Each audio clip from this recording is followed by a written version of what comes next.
தமிழ் கடவுளான முருகப்பெருமானுக்கு உள்ள விசேஷ தினங்களில் தைப்பூசமும் பிரதானமான ஒன்று. முருகன் அசுரர்களை அழிக்க அன்னையிடம் வீரவாளை வாங்கி கையில் ஏந்திய நாளை தைப்பூசமாக கொண்டாடப்படுகிறது. முருகப்பெருமானின் திருவிழாக்களில் மிக முக்கியமானது தைப்பூசம். 27 நட்சத்திர மண்டலங்களில் 8வது நட்சத்திரம் பூசம். தை மாதத்தில் பூச நட்சத்திரம் வரும் புண்ணிய நாள் தைப்பூசமாக கோலாகலமாக எல்லா நாடுகளிலிருந்தும் கொண்டாடப்படுகிறது. இன்றைய தினத்தில் முருகப்பெருமான் ஆலயங்களுக்கு சென்று அவரை தரிசித்து ஆசி பெறுவது மிகவும் விசேஷமானது. அந்த வகையில் சென்னையில் அமைந்துள்ள புகழ்பெற்ற முருகர் கோவில்களை பற்றி இங்கே தெரிந்து கொள்வோம். கந்தன், குமரன், வேலன், சரவணன், கார்த்திகேயன், சுப்பிரமணியன் என்று பல பெயர்களில் அழைக்கப்படும் முருகப்பெருமானுக்கு உகந்த தைப்பூச திருநாள் இந்த ஆண்டு பிப்ரவரி 11ஆம் தேதி கொண்டாடப்படுகிறது. முருகனுக்கு முக்கிய வேண்டுதல்களில் ஒன்று காவடி எடுப்பது. இந்த காவடி எடுக்கும் முறை பழனிமலையில்தான் தோன்றியதாம். தைப்பூச திருநாளில் பழனிமலைக்கு செல்ல முடியாவிட்டாலும் கீழ்கண்ட சிறப்பு வாய்ந்த ஸ்தலங்களுக்கு செல்லலாம். வடபழனி முருகன் கோவில் சென்னையில் மிகவும் பிரபலமான கோவிலான இது 1890 கட்டப்பட்டது.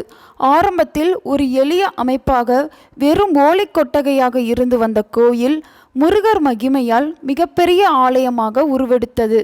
இக்கோவிலில் ஆண்டுதோறும் குறைந்தது 7000 திருமணங்கள் நடைபெறுகின்றன. அன்னசாமி நாயக்கர் என்ற முருக பக்தர் கொட்டகை அமைத்து முருகன் ஓவியத்தை வைத்து வழிபட்டதாக இக்கோவிலின் ஸ்தல புராணம் கூறுகிறது. முருகப்பெருமானை வழிபட்ட போது தன் உடலில் தெய்வீக சக்தி புகுந்ததை உணர்ந்து பல விஷயங்களை பேசியது உண்மை என்று பின்னர் தெரிய வந்தது. அவருடைய இத்தகைய வாசகங்கள் அருள்வாக்கு என்று அழைக்கப்பட்டன. மேலும் அவை நோயை குணப்படுத்தும் ஆற்றல், வேலை வழங்குதல், திருமணம் போன்றவற்றை கொண்டிருப்பதாக நம்பப்பட்டது. சென்னையில் இருந்து 33 கிலோமீட்டர் தூரத்தில் கொல்கத்தா செல்லும் நெடுஞ்சாலையில் அமைந்துள்ளது சிறுவாபுரி முருகன் கோவில். சமீப காலமாக இக்கோவில் மிகவும் பிரபலமாகி வருகிறது. சொந்த வீடு கட்டி குடியிருக்க வேண்டும் என விரும்புபவர்கள் செவ்வாய்க்கிழமையில் இக்கோவிலுக்கு சென்று முருகப்பெருமானிடம் வேண்டிக் கொண்டால் அடுத்த ஆண்டே அதே நேரத்திற்குள் அவர்களுக்கு சொந்த வீடு கட்டி முடிக்கும் யோகத்தை முருகப்பெருமான் வழங்குவார் என்பது நம்பிக்கை. பலரின் சொந்த வீடு கனவை இந்த முருகன் நிறைவேற்றி வைத்துள்ளார். இன்றும் நிறைவேற்றி வைத்து வருவதால் இந்த முருகனை காண வரும் பக்தர்களின் எண்ணிக்கை நாளுக்கு நாள் அதிகரித்து வருகிறது. பெசன்ட் நகர் அறுபடை வீடு முருகன் கோவில். முருகப்பெருமானின் அறுபடை வீடு சன்னதிகளில் குடிகொண்டிருக்கும் முருகனை இந்த ஒரே கோவிலில் நாம் தரிசிக்கலாம். ஒவ்வொரு சுவாமிக்கும் தனி சன்னதி உள்ளது. இந்த கோவில் சென்னை பெசன்ட் நகரில் உள்ள காலசேஸ்திரா காலனியில் உள்ளது. 6 படை வீடுகளில் இருந்தும் புனிதத்தன்மை எடுத்து வரப்பட்டு இங்கு ஒரே இடத்தில் தனித்தனி கோவில்களாக கட்டப்பட்டுள்ளது. ஒரே நேரத்தில் அறுபடை முருகனையும் வழிபட்ட பலனை பெற முடியும். குன்றத்தூர் முருகன் கோயில். இந்த பழமையான கோவில் தமிழ்நாட்டின் காஞ்சிபுரம் மாவட்டத்தில் உள்ளது. முருகன் திருப்போரூரில் இருந்து திருத்தணிகை செல்லும்போது இந்த மலையில் தங்கியதாக புராணங்கள் கூறுகின்றன. இக்கோவிலின் சிறப்பு என்னவெனில் முருகனை ஒரே நேரத்தில் ஒரு தேவியுடன் மட்டுமே தரிசனம் செய்ய முடியும்.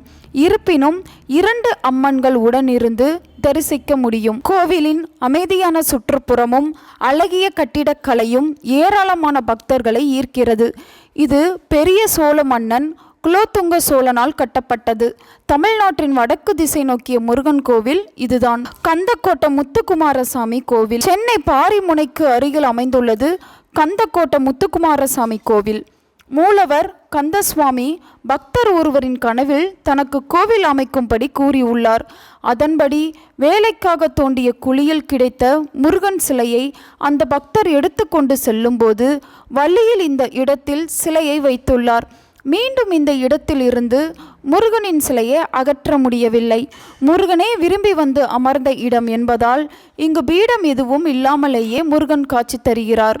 தரையில் நின்ற கோலத்தில் காட்சி தரும் இந்த தல முருகனை வழிபட்டால் எந்த பிரச்சனையாக இருந்தாலும் விலகிவிடும்.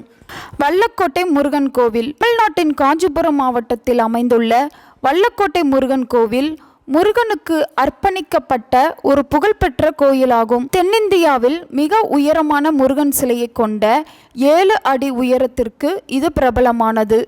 தொண்டை மண்டலம் பகுதியை சேர்ந்த மன்னரால் கட்டப்பட்டதாக நம்பப்படும் இந்த கோயில் பிருகு முனிவருடன் தொடர்புடைய வரலாற்று முக்கியத்துவத்தை கொண்டுள்ளது. திருப்போரூர் கந்தசுவாமி கோவில் 17ஆம் நூற்றாண்டில் சிதம்பர சுவாமிகளால் நிறுவப்பட்டதாக கருதப்படும் இந்த கோயில் சூரபத்மன் என்ற அரக்கனை முருகன் வென்றதை நினைவுகூரும் வகையில் முக்கியத்துவம் வாய்ந்தது.